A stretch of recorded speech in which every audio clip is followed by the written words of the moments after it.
Let's give Lisa a hand.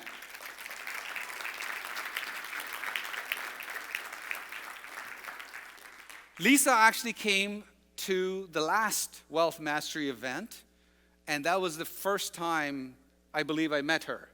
And she's from Turks and Caicos.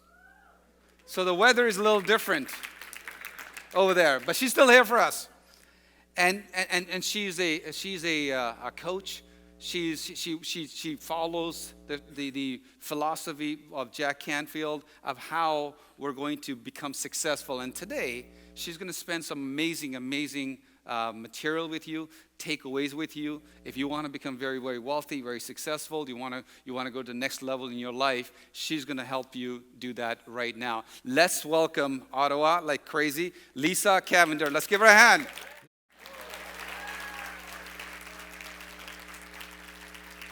Good morning. So how many of you, by show of hands, how many of you are finally ready to get a handle on your wealth mastery? To just really, once and for all, make all the money and time off and whatever wealth means to you. Yeah? These lights, I can't see the people in the middle so much, but and I bet you're really struggling a little bit too sometimes. You know, we're working really hard, we're trying to get our goals achieved, we're stressing and struggling. Does that sound like you? Yeah. And sometimes it's not really about the stress and the overwhelm, it can be about clarity. You know, you know where you are and you know where you want to get to, but you're not really sure the path to take to get there, where it'll be easier. Or maybe you have the clarity, and you have the plan, you have the vision, you know where you want to get to, but you've got some fear, you've got some self-doubt in the way. So today, we're going to master that. We're going to get over that. So who's ready for that?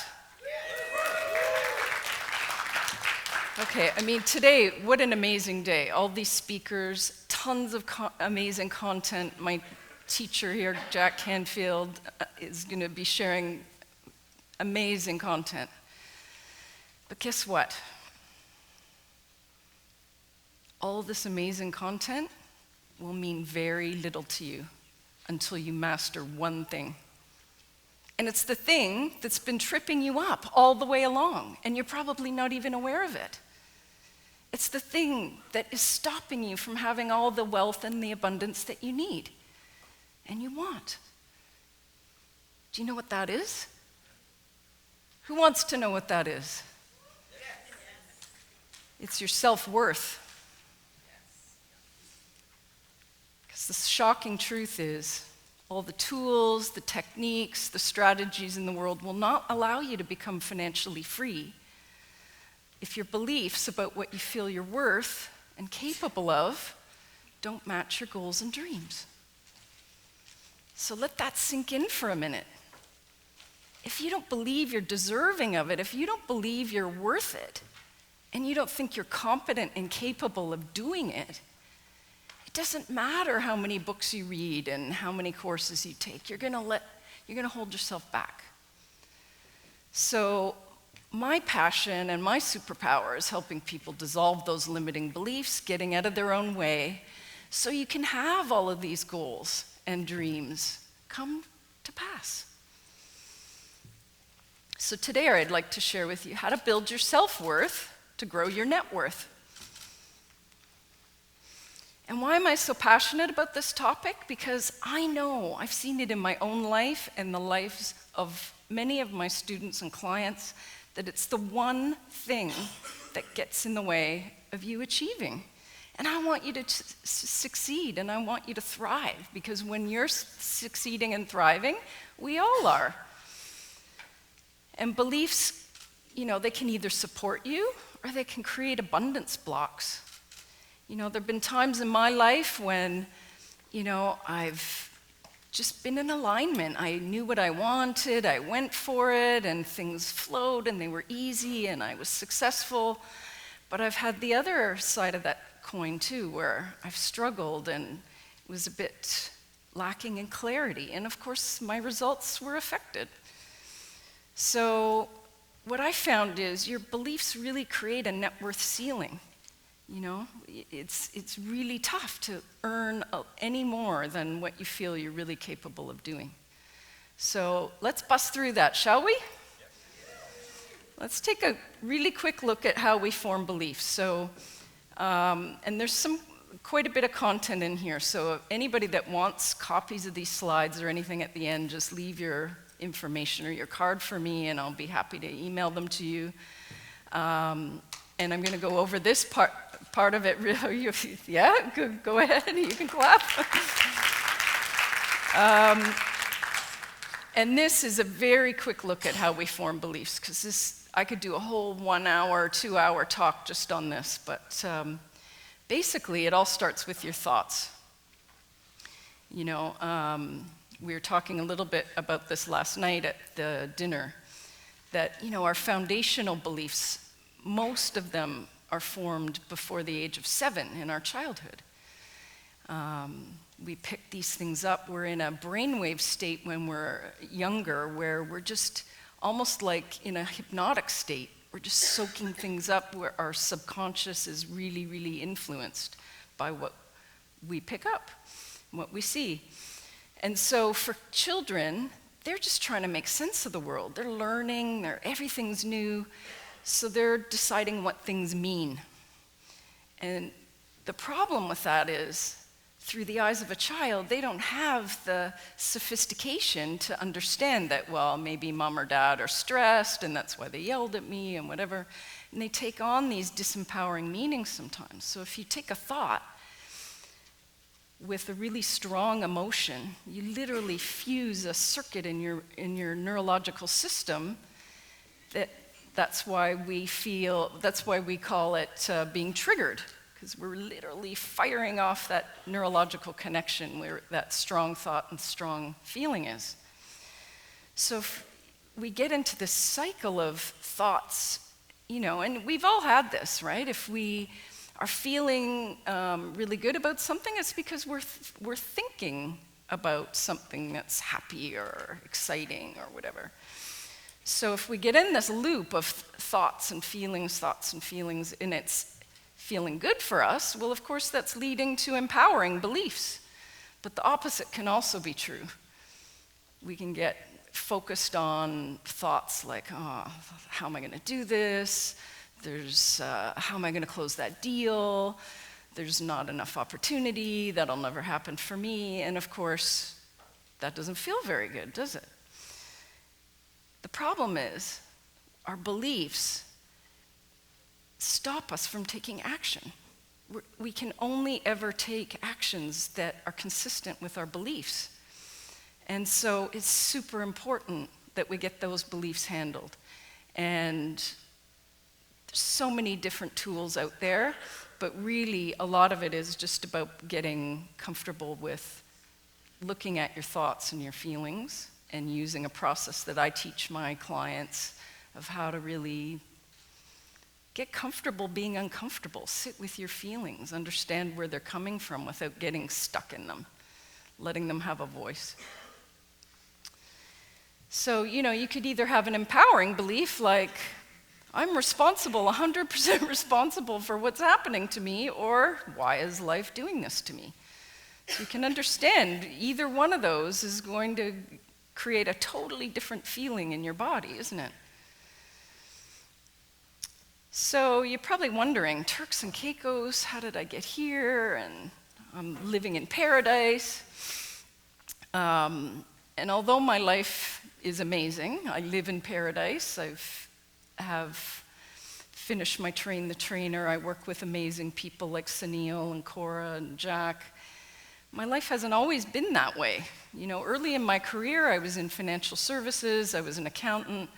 I worked really hard and long hours and, you know, often to the point of burnout and exhaustion.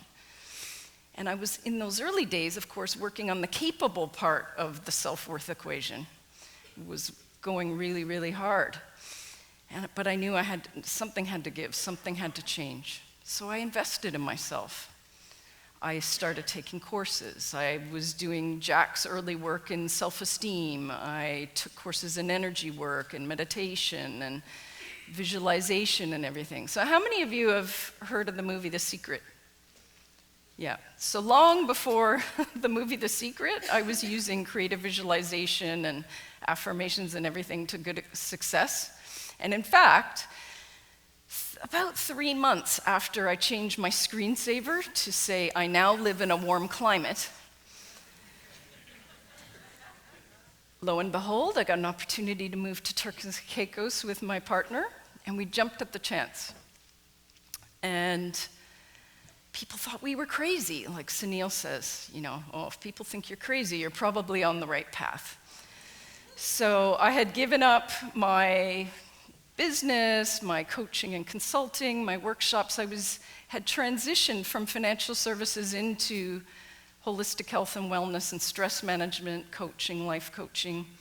And it was really something I was passionate about. But I had this opportunity to move, and I went for it. But little did I know that my detour back to Turks and Caicos and back into the world of financial services, while it was amazing, and we built up a really successful group of companies over the years and served a lot of clients, it became this sort of slow and insidious unraveling of my soul, if you will. And little did I know that I had totally forgotten about the worth part of the self-worth equation. And I had sort of fallen into this situation where I knew that, an equal partnership in life and business could be a certain way, but I had allowed myself to settle for much less than that. And it was because my beliefs got in the way. And so it wasn't until some serious things happened in my partnership with my spouse that I finally had to confront it. And I was terrified, which surprised me because most people have described me as being so competent and capable, and I was running this business and had all these amazing clients. But I was scared. I had no idea how he would react. But I finally mustered up the courage because I thought, I can't put this off. So I sat him down. I was finally honest with him. And I said, okay, are you willing to work this out? And that night, he moved into the den. Just like that, in an instant. I lost my marriage. I lost the business that I just spent 20 years building. I lost my livelihood, my clients, half the time with my kids. Why? All because I said yes when I wanted to say no. All because a part of me was scared to speak up and ask for what I really wanted because I thought I would be refused. So I ask you, where are you stopping yourself? Where are you giving away your power and not asking for what you want? Where are you saying yes when you want to say no? Maybe it's with your boss or your colleagues at work or your kids, your friends.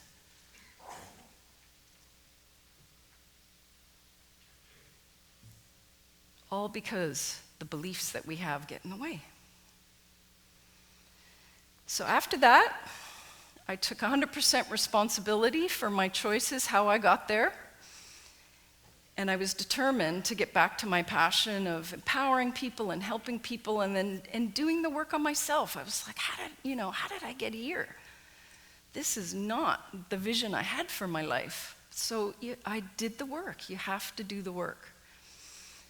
And from the point of my marriage and my business and everything falling apart to the point I am here today on stage speaking to all of you, I've come to sort of summarize into 5 main steps. I call it my 5 steps to freedom. Because really, the reason we want wealth, I think, is because we just want to feel free. We want to be able to be and do and have anything that we want. We want that sense of inner peace and fulfillment. And so what I found is the first step is just to be calm If you can just be calm in the midst of the chaos going on around you, I mean, even now, right? With so many different world events, climate events, political events, it's easy to get caught up in the negativity and get anxious if we're watching the news too much. Then once you can be calm, you can get some clarity.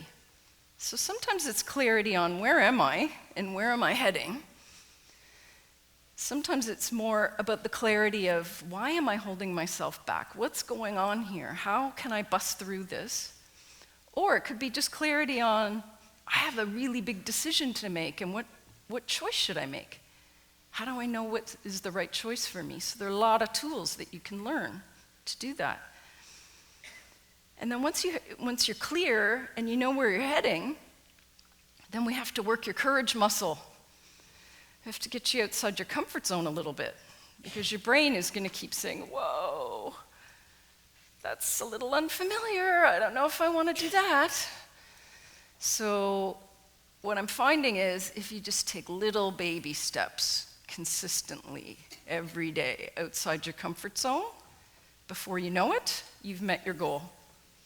But what do a lot of us do? We take these big giant leaps. We're like, okay, I'm here and I want to get way over there, so I'm going to just take one big step, and then we trip ourselves up because the fear gets in the way, and then it's, oh, I told you so.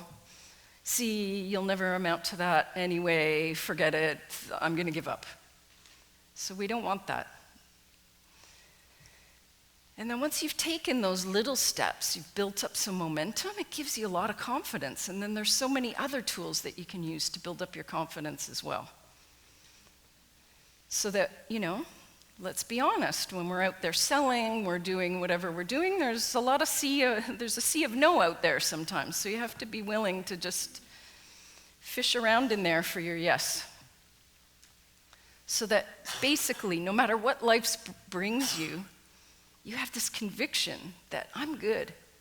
Yeah, this is a challenge, but I've got my inner tools and I've got my outer resources, and I'm going to handle it. And that, to me, is freedom. That's what I love to empower people to get into that state. One pitfall I like to advise people to do, though, is to just make sure that you're not isolating yourself. That's why events like this are so important. You have to surround yourself with the right kind of people to keep you on your path, because people will tell you you're crazy. What are you doing that for? And so on. So are you ready? You ready to make that vision a reality?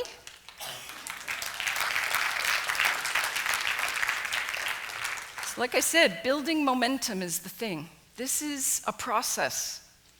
Anybody that tells you that, you can be a millionaire next week, not likely to happen. You have to do this inner work to get yourself over these humps. So I'd like to do like a really short little exercise with you. If you'd be willing, just take a couple of deep breaths and close your eyes. And whatever wealth, freedom, wealth mastery, financial freedom, wealth and abundance, whatever that means to you, I'd like you to really pull up an image in your mind of what that is. Maybe it's more time off. Maybe it's an abundance of health. Maybe it's more fun and joy. Maybe it's more love and relationships. Whatever that is for you, really get a picture of that. When you have a good picture, give me a little nod. Now I'd like you to notice, how does that feel? What's the feeling that evokes? And where do you feel that in your body? Just tap into that.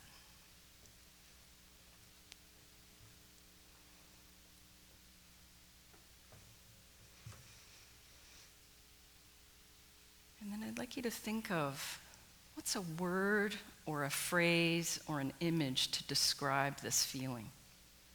Whatever pops into your head, just go with it. Don't think about it too much. And when you're ready, open your eyes and jot that word or phrase or image down in your book, your Wealth Mastery book, or on a piece of paper. That's your touchstone now. That's your anchor point. So anytime in the future that you're starting to doubt yourself, you're starting to think, I can't have this isn't going to happen for me, I want you to remember that word or phrase or image, and it will help you go back to this feeling and to this picture so that you can start to bring this more into a reality. So thank you very much for playing Full Out. It's been a pleasure here with you today. Stop by my booth. Let me know what your challenges are and how I can help. Like I said, if you want copies of the slides or anything like that, let me know. I have some amazing raffle things to give away. Rideau Center has been fantastic. The L'Occitane store has proudly sponsored some gifts. Sage Wellness, aromatherapy, I've got burning at my booth, just to create a nice atmosphere for all of us today. And the main prize is a 5-star, 3-day, 2-night trip to Turks and Caicos.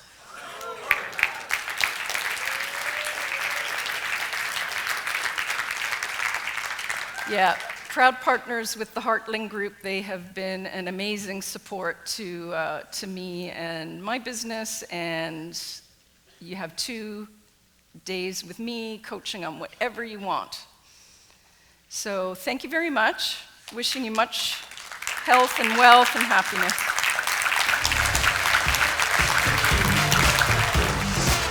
Good job.